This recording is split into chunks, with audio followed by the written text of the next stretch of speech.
Copyright The Heart of Inspector O'Brien, Gentleman IV. Copyright Ediciones Beltrán LC. Author Dama Beltrán. Cover design Miss Ilala Pons.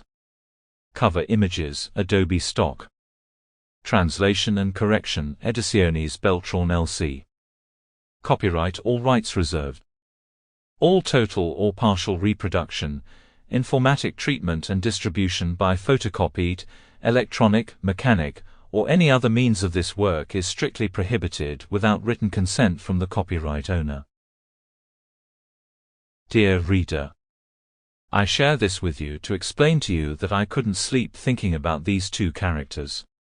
What had happened to O'Brien, for him to act as Roger explained? What did he do to get kicked out of Mrs. Johnson's brothel? Why did he grab April by the waist when she came down the stairs? Why did he bring her to the alcove, long enough for Roger and William to make a plan? Why does he hate the aristocracy so much? These and another 1,000 questions have made me sit in front of the computer to finally resolve what happened and what will happen to them. I hope you enjoy it, and I warn you that there will be another character that, like this one, also demands their story. The Moore sisters will have to wait. With affection, Dama Beltrán. To Paz Fernande of Miers Asturias. Whoever doesn't believe that friendship can be real, even if they are hundreds of kilometers apart, is because they haven't seen us. Because erring is human and forgiving is incredible. Dama Beltrán. 25th of November of 2017. Prologue. London, July 1860. Mr. Michael O'Brien's room.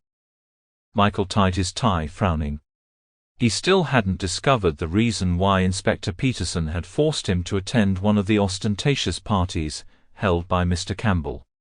Despite him having insisted that he had to please one of the most powerful men in the city, he still didn't understand why, among other things, he had been assigned the mission. In Scotland Yard, there were a lot of people who would give a year's salary to take part in one of those magnificent celebrations. However, his superior had opted to choose the most reluctant person for those kinds of events. Michael wholeheartedly hated having to ensure security for a group of affluent people who only worried about wearing fancy clothes and looking impeccably educated. He knew of many that presented themselves to society as honorable lords, who in reality were criminals and more harmful than the offenders that lived in Whitechapel. But there he was, in Sample complete. Ready to continue?